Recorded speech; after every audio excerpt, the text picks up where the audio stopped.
Hello बच्चों, welcome back to the channel. Rajasthan की counselling कैसे करते हैं वो मैं आज आपको बताने वाली हूँ। रीनीट का एग्ज़ाम हो गया है और बहुत सारी ऐसी चीज़ें होती हैं जिसको हमें ध्यान से देना होता है, क्योंकि एग्ज़ाम के बाद सबसे इम्पॉर्टेंट चीज़ जो अभी आ रही है वो है काउंसलिंग। और अगर आप काउंसलिंग में पार्टिसिपेट करना चाहते हो राजस्थान की, तो ये सारी चीज़ें आपको यहाँ ध्यान में देनी होगी। मैं आपको सारी डिटेल्स इसमें बताऊंगी, तो लास्ट तक बने रहना ताकि कोई भी चीज़ आपसे ना चूके और आप काउंसलिंग राजस्थान में आराम से कर सको। ठीक है, सबसे पहले अगर बात करें बच्चों एप्लीकेशन फीस की, जो आप वहां पर जाके करोगे, यानी कि कोई भी आप काउंसलिंग करते हो तो आपको वहां का रजिस्ट्रेशन फीस देना पड़ता है। ठीक है, तो दो तरीके की फीस होती है, एक तो होता है नॉन रिफंडेबल, ठीक है, और एक होता है रिफंडेबल। नॉन रिफंडेबल मतलब कि रजिस्ट्रेशन फीस वो आपको देनी पड़ेगी 2500। ठीक है, और 1500 जो होती है वो होती है SC ST और रिजर्व्ड कैटेगरी के लिए। ठीक है, उसके बाद एप्लीकेबल ट्रांजैक्शन चार्जेस इतने ये भी लगते हैं। तो एप्लीकेशन फीस और रिफंडेबल फीस जो मैं अभी आपको बताने वाली हूँ। Rajasthan is an close state but opens from third state, मतलब कि ओपन कब हो रहा है? थर्ड राउंड में हो रहा है। और ओपन मतलब कि यहाँ के प्राइवेट कॉलेजेस में बाकी सारे बच्चे आना शुरू हो जाएंगे थर्ड राउंड से। उससे पहले सिर्फ और सिर्फ स्टेट के ही बच्चे उसमें जा सकेंगे। प्राइवेट की बात कर रही हूँ, गवर्नमेंट तो सारा 85% स्टेट वालों के लिए यानी कि राजस्थान वालों के लिए होता है। ठीक है, आगे अगर हम बात करें सिक्योरिटी यानी कि रिफंडेबल मनी की, जो कि आपको दो फीस देनी पड़ती है। दूसरी फीस ये है, गवर्नमेंट BDS के लिए आपको 10,000 रुपीज देने पड़ते हैं और गवर्नमेंट MBBS के लिए आपको 50,000 रुपीज देने पड़ते हैं। फॉर प्राइवेट आपको 5 लाख रुपीज देना होगा। अगर आप MBBS NRI सीट्स के लिए करना चाहते हैं तो आपको 5 लाख रुपीज देना होगा और फॉर MBBS मैनेजमेंट सीट्स आपको 2 लाख रुपीज देने होंगे सिक्योरिटी अमाउंट के तहत। ठीक है, उसके बाद बच्चों बात करते हैं डोमिसाइल क्राइटेरिया, यानी कि आप वहां की रेसिडेंट हो कि नहीं हो, ये आपके डोमिसाइल सर्टिफिकेट से पता चलता है। तो इसके लिए क्या क्राइटेरियाज हैं बच्चों? सबसे पहले देख लेते हैं कि जो नेचुरल रेसिडेंट्स यानी कि कैंडिडेट्स मस्ट हैव स्टडीड, यानी कि जो बच्चा है वहां पर वो 5 साल यानी कि फर्स्ट टू 12th में 5 साल किसी बीच में पढ़ा होना चाहिए और उसका एक पेरेंट वहां पर 10 साल से ऊपर रहना चाहिए। ठीक है, बोनाफाइड रेसिडेंट्स क्या होते हैं? जो कि राजस्थान के ही रेसिडेंट्स हैं but the student studied outside, यानी कि स्टूडेंट बाहर जाके पढ़ा हुआ है। ठीक है, तीसरा क्या होता है? गवर्नमेंट एम्प्लॉयज, जो बच्चों के पेरेंट्स गवर्नमेंट एम्प्लॉयज है यानी कि सेंट्रल लेवल पे एम्प्लॉयड हैं और वहां पर रह रहे हैं, है ना, तो वो भी यहाँ पर अप्लाई कर सकते हैं। ठीक है, गवर्नमेंट डिफेंस पर्सनल के भी बच्चे वहां पर अप्लाई कर सकते हैं और रिटायर्ड पर्सन के भी बच्चे वहां पर जा सकते हैं। ठीक है, रिटायर्ड कहाँ से होने चाहिए? गवर्नमेंट एम्प्लॉय ही रिटायर्ड वाले माने जाएंगे, है ना। पैरा मिलिट्री डिफेंस यानी कि wards of personnel of Rajasthan, यानी कि अगर राजस्थान के डिफेंस फैमिली से अगर आप आते हैं तो तब भी आपको वहां का डोमिसाइल क्राइटेरिया मिल सकता है, आप उसका सर्टिफिकेट बनवा सकते हैं। ठीक है, यानी कि ये जो मैंने आपको बताया वो सर्टिफिकेट तब बनेगा जब ये आप क्राइटेरिया मीट करोगे, इनमें से कोई भी एक। ठीक है, उसके बाद बॉन्ड डिटेल्स। अब बच्चों दो तरीके के बॉन्ड, एक तो पेनल्टी होता है, ठीक है, और एक होती है बॉन्ड पॉलिसी। अब बच्चों पेनल्टी बॉन्ड मतलब होता है कि आपने पेनल्टी बॉन्ड मतलब कि आपने MBBS करने के बाद रूरल एरियाज में अपनी ड्यूटी नहीं दी। तो जब आप ड्यूटी नहीं देते हो तो आपको कुछ अमाउंट भरना पड़ता है। दूसरी चीज, या तो आपने डिसकंटिन्यूअस बॉन्ड जिसे हम कहते हैं, या आपने MBBS बीच में ही छोड़ दिया तो उसका भी पैसा आपको देना पड़ता है। तो इसमें ये बोलता है कि अगर candidate selected on government seats, अगर जो गवर्नमेंट सीट्स के तहत गए हुए हैं और उन्होंने बॉन्ड का डॉक्यूमेंट साइन किया है, कमिटमेंट दिया है, तो उन्हें 2 साल तक 2 years after completion of the course MBBS के बाद 2 साल काम करना पड़ेगा। नहीं किया तो 10 लाख रुपए आपको देने होंगे। ठीक है, और वही चीज यहाँ पर भी है कि अगर candidates joining on management seats, अगर आप मैनेजमेंट सीट से गवर्नमेंट में हैं, society college RUHS CMS shall be required to submit a bond to the effect that in case he she leaves the MBBS course before its completion, fee of all the remaining semester of the course shall be payable by him or her. यानी कि बात यही है कि आपको payment देनी पड़ेगी, bond का जो पेनल्टी है वो आपको देना पड़ेगा अगर आपने रूरल एरियाज़ में अपनी ड्यूटी नहीं दी तो। उसके बाद डॉक्यूमेंट्स कौन कौन सी रिक्वायर्ड होती हैं काउंसलिंग के लिए और बाद में जब आपको कॉलेज मिलेगा उसके लिए भी। नीट का स्कोर कार्ड चाहिए, अलॉटमेंट लेटर जो आपको कॉलेज का मिलेगा वो चाहिए, मार्कशीट आपकी 10-12 की होनी चाहिए, सर्टिफिकेट होना चाहिए, कॉपी फोटो आईडी यानी कि आपको ड्राइविंग लाइसेंस, आधार कार्ड बच्चों ये आपका होना चाहिए। उसके बाद वैलिड कास्ट सर्टिफिकेट अगर आप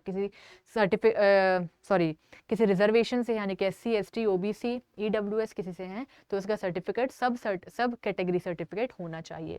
डोमिसाइल सर्टिफिकेट ऑफ कोर्स आप राजस्थान से हैं, 85% सीट्स के लिए करना होगा। 4 पासपोर्ट साइज फोटोग्राफ आपको चाहिए, है ना। वार्ड डिफेंस पर्सनल उसका सर्टिफिकेट अगर आप डिफेंस फैमिली से हैं तो उसका सर्टिफिकेट आपके पास होना चाहिए। बॉन्ड बैंक गारंटी, ठीक है, बॉन्ड बैंक गारंटी यानी कि एक साइन करवाएंगे आपसे जब आप बॉन्ड पॉलिसी जब आप देखेंगे तो उसमें आपको साइन करना पड़ेगा, तो वो आपको फिल करना ही होगा, ठीक है। उसके बाद वैलिड PWBD सर्टिफिकेट अगर आप हैंडीकैप्ड है तो आपके पास वो सर्टिफिकेट होना चाहिए। वैलिड EWS सर्टिफिकेट आपके पास होना चाहिए। उसके बाद काउंसलिंग के राउंड्स के बारे में हम बात कर लेते हैं, ठीक है। यहाँ पर बहुत सारे राउंड्स की काउंसलिंग होती है तो ध्यान से सुनना। सबसे पहले बात है कि अगर आप राउंड 1 में जब जाते हो तो आपको प्रेफरेंस फिलिंग करनी पड़ती है, यानी कि आपको सबसे बेस्ट कॉलेज ऊपर डालोगे ही डालोगे, ठीक है। उसके बाद आपको जब कॉलेज मिल जाता है और आपको वो कॉलेज नहीं चाहिए, आपने रिजाइन कर दिया, जब आप नहीं चाहते हैं तो आप उसको रिजाइन कहते हैं। पर जब आप वहां पर जाते हैं उनको बोलते हैं कि हम यहाँ पर हैं बट हम सेकंड राउंड के लिए भी जाएंगे, उसे हम अपग्रेड कहते हैं। तो रिजाइन करोगे तो फ्री एग्जिट कर जाओगे। फ्री एग्जिट मतलब कि आपको आपका रिफंडेबल फीस वापस मिल जाएगा, बट और वापस मिल जाएगा। साथ ही साथ अगर आप जाना चाहते हो वहाँ पर कॉलेज में जाना चाहते हो तो जाइए, वेरीफाई कराइए अपने डॉक्यूमेंट्स और उनको बोल दीजिए कि हम सेकंड राउंड के लिए अपग्रेड करना चाहते हैं, तो वो भी हो सकता है। तो 2 चीज़ें हो सकती हैं, या तो आप छोड़ दो, ठीक है, तब भी आपको रिफंडेबल फीस मिल जाएगी, और दूसरा तो सबसे सेफेस्ट चीज़ है जो मैंने आपको बताया, जाइए वहाँ पर आप बता दीजिए सेकेंड राउंड में जाना चाहता हूँ, ठीक है। Round 1 join candidates. अब जैसे राउंड 1 में आपने ज्वाइन कर ली सीट, ठीक है, बट मतलब कि अगर आप रिजाइन करते हो राउंड 2 के बाद, यानी कि राउंड 2 के रिजल्ट के बाद अगर आप रिजाइन करते हो ना राउंड 1 की सीट, तो आपके राउंड 2 के रूल्स लग जाएंगे। और राउंड 2 का रूल्स लगना मतलब कि रूल्स अगर आपने नहीं छोड़ा, मतलब कि आपने वो छोड़ दिया राउंड 2 के बाद, तो राउंड 2 के रूल्स लगेंगे और आपका रिफंडेबल फीस आपको नहीं मिलेगी। समझ में आई बात। उसके बाद यही चीज उसमें लिखी हुई है कि राउंड 2 से पहले सारा काम आप कर लो, अब बाद के लिए कुछ भी मत छोड़ो, ठीक है। उसके बाद बात करते हैं राउंड 2 की बच्चों। राउंड 2 में अगर आपको सीट मिल जाती है और आप उसको रिजाइन कर देते हो, आप जाते ही नहीं हो उस सीट में, तो आपकी जो फीस है वो आपको नहीं मिलेगी, रिफंडेबल वाली फीस जो बहुत ज्यादा था मैंने आपको बताई ना, महंगी 50,000 रुपए 5 लाख रुपए, आपको नहीं मिलेगी, ठीक है। तो आपको सीट ले ही लेनी है, ठीक है। अब बाय चांस आप रिजाइन कर रहे हो, नहीं ले रहे हो, रिफंडेबल फीस तो जाएगी ही जाएगी, साथ में जो डॉक्यूमेंट्स हैं आपके कॉलेज में वो आपको वापस नहीं मिलेंगी, ठीक है। तो यही बात है कि आपको राउंड 2 की अलॉटेड सीट लेनी ही लेनी है। रिजाइन करते हो तो आपको वो डॉक्यूमेंट्स नहीं मिलने वाले कॉलेज से, ठीक है। उसके बाद और बॉन्ड का भी कंडीशन आप पे लग सकता है। A candidate having joint status on completion of round 2 and willing to participate for upgradation round 3 will be eligible. But आप ये कर सकते हैं सबसे सेफ ऑप्शन कि भाई राउंड 2 के कॉलेज में चले गए, वहां पर अपने डॉक्यूमेंट वेरीफाई करवा लिया और बोल दिया भाई राउंड 3 में अपग्रेड करना चाहते हैं, बस सिंपल सी चीज है। रिजाइन मत करो, ऐसे मत करो कि मुझे चाहिए ही नहीं है ना, तो इससे आपकी फीस जा सकती है और डॉक्यूमेंट्स भी। अब राउंड 3 में आते हैं। A candidate allotted a seat. अगर आपको राउंड 3 में सबसे सिंपल चीज, राउंड 3 में अगर आपको सीट मिलती है ले लो, ले लो, कुछ नहीं करना है, लेना है। अगर नहीं लेते हो तो आपको काउंसलिंग से हटा दिया जाएगा और रिफंडेबल फीस भी नहीं मिलेगी, ठीक है। और स्ट्रे राउंड में तो जा ही नहीं सकते, वो तो भूल ही जाओ, ठीक है। अगर आप राउंड 3 में ज्वाइंट हो चुके हो ना, अगर नहीं हुए तो खराब तो है ही, राउंड 3 में अगर ज्वाइन हो चुके हो तो स्ट्रे राउंड में नहीं जा सकते। एक चीज़ और जान लो बच्चों, एक चीज़ और बता देती हूँ, जो आपका ऑल इंडिया कोटा होता है ना, अगर उसकी फर्स्ट चल रही है ना तो फिर स्टेट कोटा फर्स्ट चलेगी, उसके बाद ऑल इंडिया कोटा का सेकंड राउंड चलेगा, फिर स्टेट कोटा का सेकंड राउंड चलेगा। तो ऐसे जिगजैग मोशन में चलता है, फिर स्ट्रे राउंड साथ में हो रहे होते। ठीक है, ये बात ध्यान में रखना। अब स्ट्रे वैकेंसी राउंड जो होता है, इसमें क्या होता है कि a candidate allotted a seat in stray round does not join the allotted seat shall be debarred. वही, अगर आपने स्ट्रे राउंड में नहीं किया ना तो आपको कैंसिल आउट कर दिया जाएगा, आपको निकाल दिया जाएगा काउंसलिंग से अगले 1 साल तक। ठीक है, candidates who join the course on allotment of round 3, अगर वो राउंड 3 की सीट अपने पास रखता है तो उसको स्ट्रे राउंड में जाने नहीं मिलेगा। ठीक है, इन 3 और candidates who join the course on allotment stray round shall not be allowed to resign, और रिजाइन आप नहीं कर सकते, छोड़ भी नहीं सकते, और मतलब वही छोड़ नहीं सकते यानी कि रिजाइन आप नहीं कर सकते हैं। और अगर आपको राउंड 3 मिल गया है तो स्ट्रे राउंड में पार्टिसिपेट नहीं कर सकते। यही चीजें लिखी हुई हैं कि 2 से 3 जगह कॉलेज में एडमिशन लेके आप नहीं बैठ सकते, आप डिबार्ड हो जाएंगे, आपको दिक्कत होने वाली है। ठीक है, फिर उसके बाद आप पे पेनल्टी भी लग सकती है काफ़ी ज़्यादा, तो मेक श्योर करिए कि 2 से 3 जगह पे आप एडमिशन ना लें। ठीक है, उसके बाद लिखा हुआ है कि अगर आपको if a candidate joins a allotted seat in any round of counselling security fees, हाँ इसमें ये लिखा हुआ है कि आपका अगर रिफंडेबल फीस आपको मिलनी होगी तो 2 तरीके से एडजस्ट हो जाएगी, या तो आपके ट्यूशन फी जिसमें आप पढ़ोगे वहाँ पर एडजस्ट हो जाएगी, या फिर आपके जो रिस्पेक्टिव कॉलेज है, यानी कि रिस्पेक्टिव कॉलेज नहीं, आपके रिस्पेक्टिव जो बैंक है उसमें आपका पैसा आ जाएगा। ठीक है, आगे बात कर लेते हैं। सारे गवर्नमेंट मेडिकल कॉलेजेस हैं, AIIMS Jodhpur, doctor SN medical college, ये सारे गवर्नमेंट मेडिकल कॉलेजेस की लिस्ट है। ये आपके प्राइवेट मेडिकल कॉलेजेस की लिस्ट है। ठीक है, ये फी डिटेल्स हैं।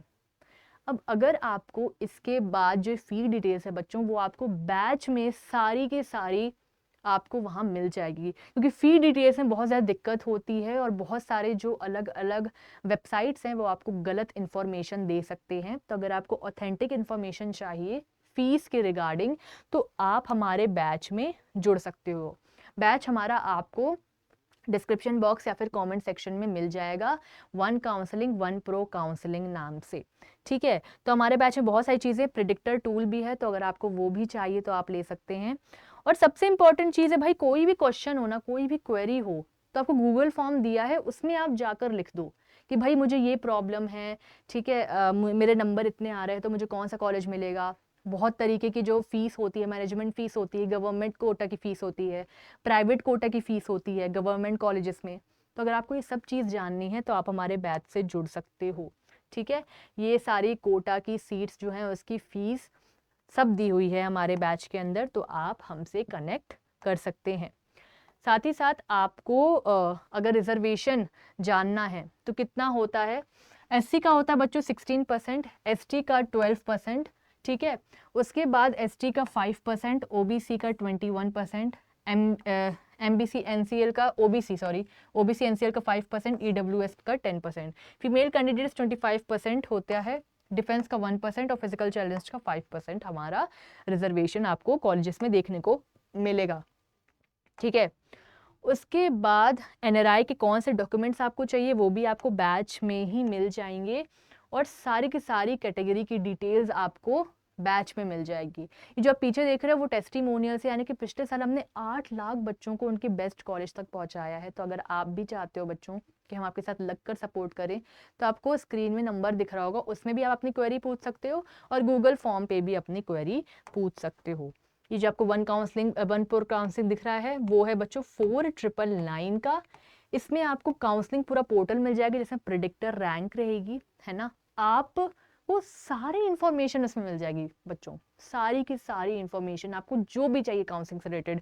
आपको 1-to-1 काउंसलर चैट सपोर्ट मिलेगा, आपके साथ लगकर आपको बेस्ट कॉलेज पहुंचाएगा। ठीक है, क्योंकि इस बार पेपर टफ आया तो आपको चाहिए एक गाइडेंस की जिससे आपकी इस काउंसलिंग बहुत स्मूथ जाए।